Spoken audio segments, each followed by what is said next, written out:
Stone. Thank you very much. Easy. You know, we were just talking about George Clooney getting married in Italy. Indeed. You, my friend, also married in Italy. We just got married in Italy, yeah. How was it this summer?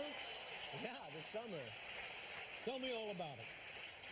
It was fun. We've both been very busy, David and I, and we're looking for sort of a time that was appropriate. We didn't want to have to do it just in a couple days, and we wanted to do a destination wedding. Our first trip together was in Italy, so that seemed fun. And then at the beginning of the year, we knew a friend of a friend knew a dude who had a castle. Knew a dude. It's always a dude. All the castles Isn't that how it happens? Dudes, yeah. Yeah. So we thought, okay, that's fun. And so we went, it was near Perugia, and there were about 50 people. It was great fun. Elton John sang a few songs, which was super cool. He's a friend, and I didn't expect that. So that was like overwhelming. And then he introduced our first dance. Oh, really? Which was super fun. He said, and now here's the first dance. And pretty good. That's my Elton John impression. Yeah. And now, ladies and gentlemen, the first dance. And so we sang, and our first dance was, do you know Kelly Clarkson's A Moment Like This? Do I?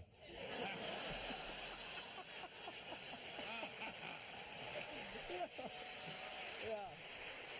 So I think we have some pictures. Do we have pictures? Yeah. Let me see the pictures. That was the first dance. Look at that. It's dancing. And so the whole wedding was kind of based, I love games and puzzles and stuff, so everyone, there was all these surprises, no one kind of knew what was happening as it was going on. So Kelly Clarkson's Moment Like This, which was our song, we loved American Idol Season 1, we were Team Kelly, and that was always kind of our song, so when we started dancing to it, and we had it planned that we had a firework guy. And so when the song crescendos, some people wait a lifetime for a moment like this. And then when that happened, fireworks are supposed to go off. Very exciting, right? God. So, but you know, we're in a tiny town in Italy. So I'm figuring that like the local fireworks dude is just, I don't think he's going to be exactly timed to the second. And who can blame him? I don't think he's going to, you know, at 2:27 know that at like Disneyland it's supposed to happen. So that's 2:27 into the song. Minutes 28, something like that. Was supposed to be, and we were expecting not that to happen. And sure enough, it happened perfectly. And our friend and artist Danielle Levitt took a picture of the wedding, and that was right when the fireworks were going off. Oh, and I think that picture's so cool. Very nice. It was really fun. Take that, George Clooney. Yeah. Take that. Yeah, take that, Clooney. Movie star. Yeah, I don't see you showing pictures of your wedding on talk shows. That's right. We'll be right back with Neil Patrick Harris, ladies and gentlemen. How you doing?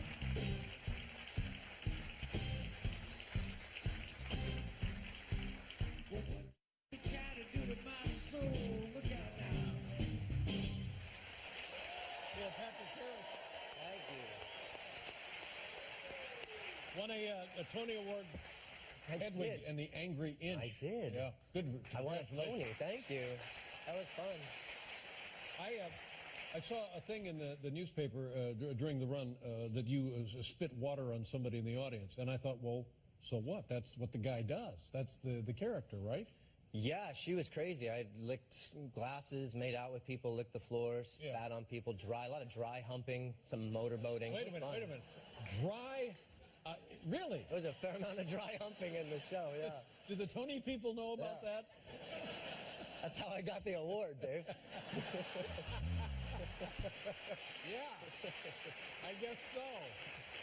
And then now we have this. Yeah, I'm pimping a book. It's an autobiography. Is this your first book? It is. They asked me to do a memoir, and I didn't have much to say. But I realized that there's lots of little chapters in my life. I've done lots of things. Choose your own autobiography. Choose your own autobiography. Remember those books in the 80s, 90s when they're like softcover books for young adults, and you'd go in, a murder would have taken place, and you're not sure what happens, and the phone rings, and it would say, if you want to answer the phone, go to page 18. And if you want to instead investigate in the backyard, go to page 25. So I thought with all the little chapters in my life, it's second person, so you are me in the book, and you can decide if you want to, you know, learn how to open a Tony Award show, you can go to page 107. If you want to, you know, shag a circus trapeze performer in Berlin.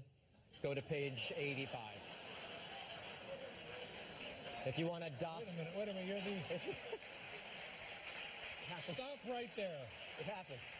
In the history of this show... Never heard that, have you? You are the first person to invoke both shagging and dry humping. Has never happened. You're in the book, Dave.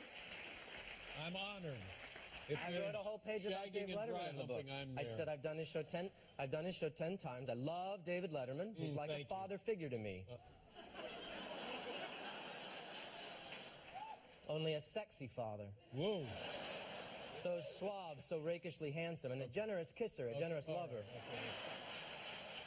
You might expect him to be more selfish in bed, but no, he's very thoughtful. He's always tending to my needs first. And the next time I'm on the show, I'm going to find some organic way to tell him how much I appreciate that. That's very sweet. That's on 207. 207. Wow, 207. It is, well, there it is. 217, sorry. 217. Wow, Good the things they publish these days. How are the twins? The twins are good. Gideon and Harper, they're about to turn 4. They're ever-changing, as I'm sure you know kids are. Gideon sometimes just decides that he wants to be called different people. So for a while, he was Tony. Just call me Tony. They'd say, my name is not Gideon, my name is Tony. Right. And I'd say, okay, and then like 5 days later, Gideon, dinner time. My name is not Gideon, Tony. My name is Tony. Now, with the name change, do we get different characteristics, personality traits? Look, I didn't know which Tony he was referring to. He said, hey, a lot, so I think it was Tony Danza. Oh, Tony... I guess he's a fan of Tony Danza. Why wouldn't it be Tony Danza? The kids love Tony Danza. He's back to Gideon again. Well, that's convenient. And Harper? Harper's amazing. She's just a social butterfly, and we're all in Halloween right now, trying to figure out what they're going to be for Halloween, which is, every year we like to take a picture for Halloween. We thought it was fun, and when they were little, and they didn't walk much, or, they didn't speak, you could just pick a thing. We're going to be haunting, Halloween movie monsters, and we dress them up, and it'll be fun. Now, they have these things called opinions. They want to say what they want, and that's ever-changing. Yeah. So for a while, it's Flintstones. Flintstones, great idea. Great idea. They can be Pebbles and Bam Bam. David can be Fred. I can be Barney. Right? That was great. It was funny, right? No, then the next week, they want to be Octonauts. I'm like, that's a terrible, terrible suggestion. The Octonauts is an animated show on the Kids Network. They can't dress up like silly little cats and rats and dogs. No one will get it. So now I'm subtly trying to, we have a plan, but we're slow playing them so that we don't force them this idea, and then they decline, they deny it. So I'm not going to say what it is, because it's not Halloween yet, but that's our plan. We keep accidentally dropping pictures of things on the floor. Oh, what is this here? Oh, wouldn't that be cool? I'm interested in the notion that Octonauts is not appropriate, whereas the Flintstones might be appropriate. It's the same deal, isn't it? But with the Flintstones, the four of us, you get it. It's the Flintstones. Right. But when you have a kid dressed as a cat and a kid dressed as like an ostrich and, dressed as like a dog with a pirate hat on. Yeah. But would you guess Octonauts? Who cares? It doesn't make any difference if people get it. All you want is the kids are happy and they get candy. We want a cute picture. All right, well, I wouldn't deny you that, by God.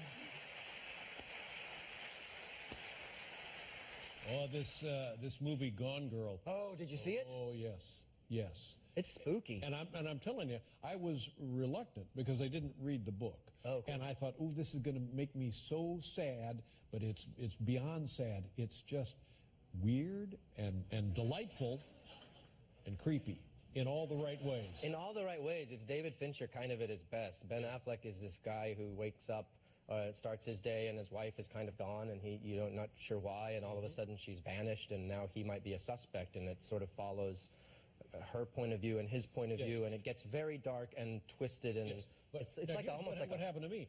I didn't realize that what we saw of her was only her point of view. I thought what we saw of her was an objective encapsulation of her. So I thought, wow, terrific, beautiful, lovely, easygoing woman. right. You know what I mean? I know exactly what you mean. I was completely suckered into the whole thing. But that's why I love the movie. I think it's like a great first date movie because Cautionary tale. a cautionary tale. Yeah, it's the old profiling. Now, have you? Can I say this? I better not. I don't think so. My character comes in about halfway through the movie, and he's sort of a suspect as potentially someone who may have had something to do. Boyfriend. Former boyfriend. Now, Yeah. but let me ask you this: is this the first time this particular thing has happened to you in a film? See, I don't want to. Maybe people don't know. If they read the book, they know. If they haven't seen Yeah, the movie, there's a lot of twists and turns for certain. But it's not the first time you've seen my bare ass in a movie.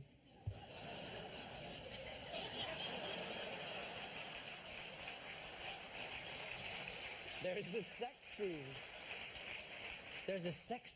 There might be a sex scene in the movie, Dave. That's not what I'm talking about. I know what you're talking about. But there's a sex scene in the movie. And that's fun. What are you writing there? Shagging, dry humping, bare ass. It's the hat trick. It's the hat trick. You got all three of them. You got them all in. Never happened before.